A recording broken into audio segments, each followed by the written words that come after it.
Olá, é um novo ano e preparamos um programa bem especial. Veja o que o Papo Literário de hoje traz para você. Vamos fazer um balanço de 2010 na literatura. Que livros e temas conquistaram os leitores? Você vai saber também o que se espera de 2011 para a literatura. Vai assistir ainda a uma entrevista especial com o escritor cearense que está fazendo sucesso em vários países. Rui Câmara. Acompanhe tudo no Papo Literário que está sendo apresentado aqui da Livraria Siciliano da Avenida Santos Dumont. Começa 2011, estamos entrando em uma nova década e neste início de ano é bom fazer um balanço do que foi 2010. Como esteve a literatura, o que fez mais sucesso com os leitores. Preparamos uma reportagem sobre o assunto, confira.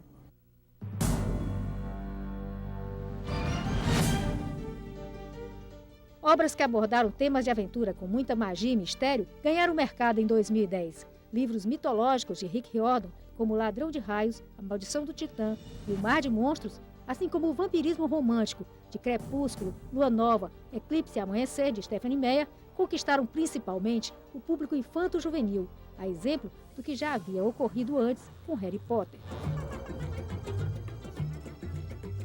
E por falar em aventura, Dan Brown ocupou a lista dos best-sellers em 2010 com O Símbolo Perdido e outros livros que reuniam tramas de poder, conspirações e personagens misteriosos. 2010 também foi um bom ano para as mulheres, que se destacaram na lista dos mais vendidos.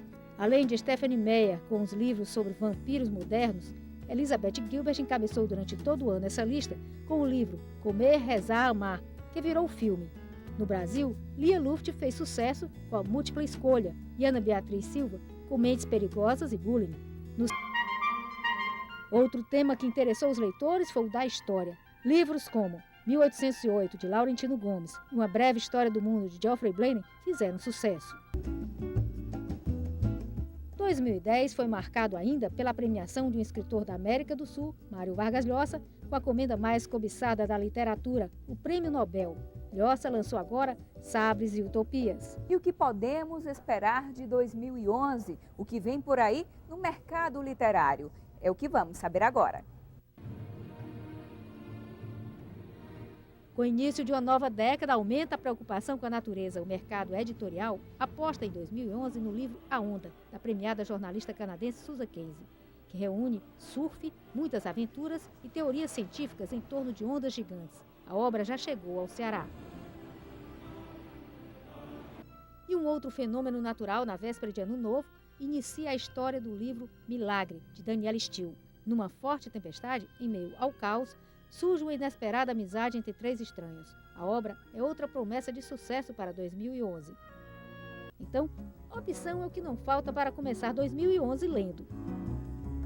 Após o intervalo, uma entrevista bem especial com o escritor nordestino de sucesso internacional, Rui Câmara. A gente volta já.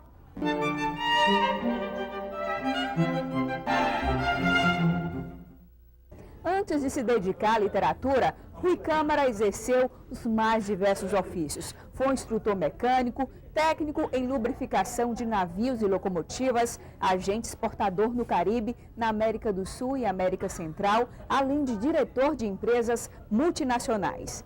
Hoje, o sociólogo Rui Câmara é romancista, dramaturgo e roteirista. Faz sucesso em diversos países com o livro Cantos de Outono. O romance, que conta a vida de Lautréamont, ganhou o prêmio de ficção da Academia Brasileira de Letras como o melhor romance de 2004 e o prêmio de tradução 2009 da Associação dos Escritores de Bucareste. A obra é apontada pela crítica internacional como um clássico contemporâneo. Foi traduzida e publicada em mais de 25 países. É com Rui Câmara que a jornalista Mônica Silveira conversa. Larissa, nessa edição de Ano Novo, é com muito prazer que eu estou aqui ao lado do Rui Câmara, um sucesso internacional cearense. E a gente tem muita honra disso, né? E um exemplo assim para seguir em 2011, que a gente está começando o ano.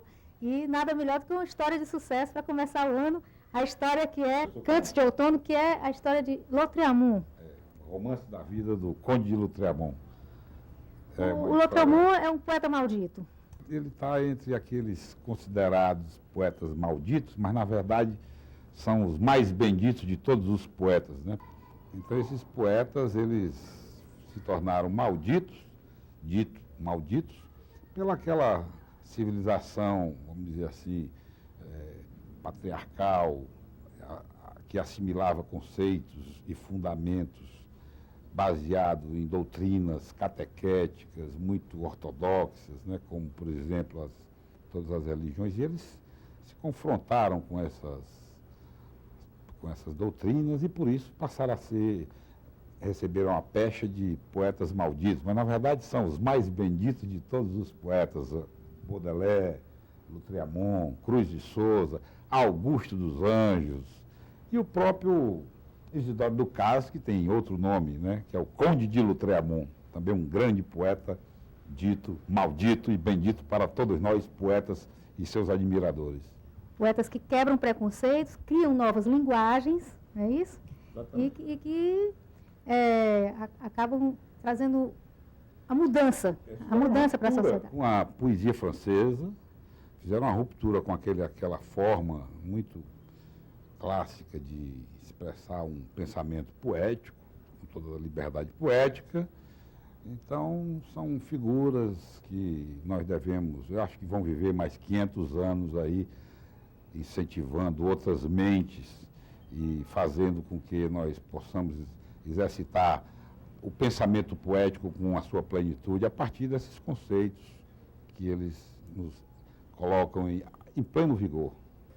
Rui, o Cantos de Outono fez muito sucesso no exterior e ele foi publicado em várias edições estrangeiras. Nós temos aqui algumas delas, né? Que é, essa daqui é americana. The Lessons of Autumn, a edição americana, são em todos os formatos da indústria, em hardcover, paperback, capa mole, capa dura, todas as outras formas digitais, Kindle, e-book, Sony. Então é um leque de audiobooks. Então, nesse formato de livro, né? Outra aqui em inglês também. Essa edição também americana, da Amazon. A Amazon, essa também saiu em vários formatos, capa dura, capa mole, Kindle, Sony. Essa edição dos Estados Unidos. Inglesa. Essa aqui é a edição do Reino Unido, uma edição luxuosa, um hardcover. Também sai em outros formatos, em 6 formatos, essa mesma edição. A tradução do Dr. John Jansen. A tradução desse livro foi patrocinada pela Universidade da Flórida. Essa aqui é uma língua estrangeira diferente. Essa aqui é a edição romena, que saiu na Sérvia, na Romênia, e também está à venda na Sérvia e Montenegro, naqueles países ali próximos. Uma edição também capa dura, uma edição. Esse livro ganhou o prêmio de melhor romance traduzido lá na Romênia, em Bucareste. E aqui, a latina. Essa edição me orgulha muito, porque é edição em castelhano para o mundo latino-americano. Essa edição foi publicada em 28 países. A tradução do Dr. Basílio Losada, que é o mais importante tradutor da língua de Camões para a língua de Cervantes. Ele é um decano da universidade, dos cursos de pós-doutorado das universidades do Reino Unido e dos Estados Unidos. E é o tradutor de toda a obra do Saramago. E muito me orgulho de ter sido traduzido por uma figura ilustre como o Dr. Basílio.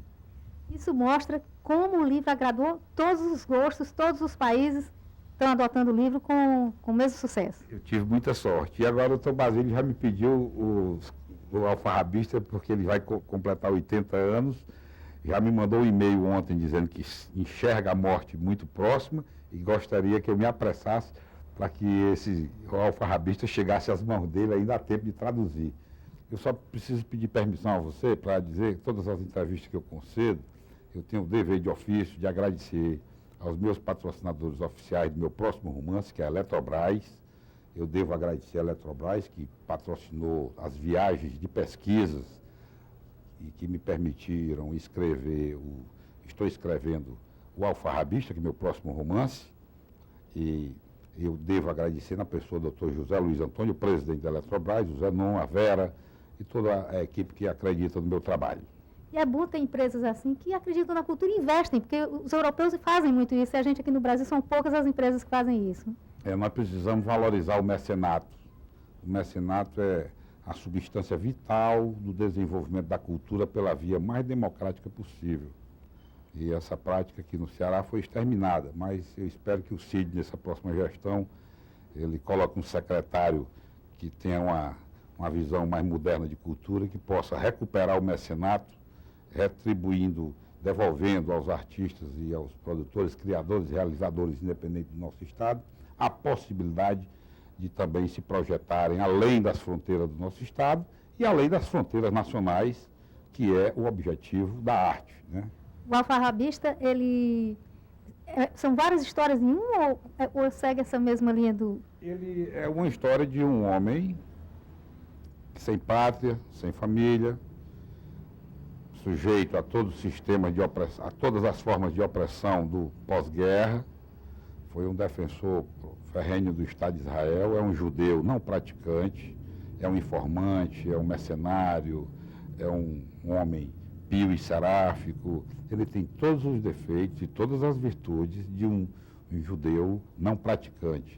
E, sobretudo, as convicções de que determinadas atividades deveriam ter sido executadas como, de fato, elas foram executadas. Uma delas foi a perseguição aos nazistas. É uma forma de recuperar, vamos dizer, memórias extraviadas no Holocausto. O Alfarrabista também colaborou bastante nisso. Então, essas viagens eu conversei, entrevistei todos eles, peguei de cada um pouco e formei um ente literário novo, atualizado, que se chama Alfarrabista, que viveu o século XX inteiro. E com isso ele conviveu com todos os grandes vultos da literatura universal que pontificaram, que construíram essa ponte do século XIX para o século XX da literatura ocidental. Ele é um homem que tem a visão de paz entre os povos que estão em conflito. A percepção dele, já na velhice, é essa. No início era ao contrário. Ele avança, é um personagem que vai avançando. Como nós todos vamos avançando. Eu comecei como engenheiro mecânico, eu sou escritor, não tem nada a ver uma coisa com a outra. Mas como é que foi isso, esse caminho para a literatura? Os desígnios, as circunstâncias criadas são fatos consumados. Eu queria realmente, sempre gostei da literatura, a literatura é a minha âncora, meu ponto de expressão, onde eu me calo, mas para me expressar com outra linguagem e dar uma outra mensagem, acho que tem muito a dizer. Quem tem muito a dizer, tem que buscar a literatura, esse é o caminho, ou a música, ou outras formas de linguagem. Eu caminhei pela literatura porque ela me preenche completamente.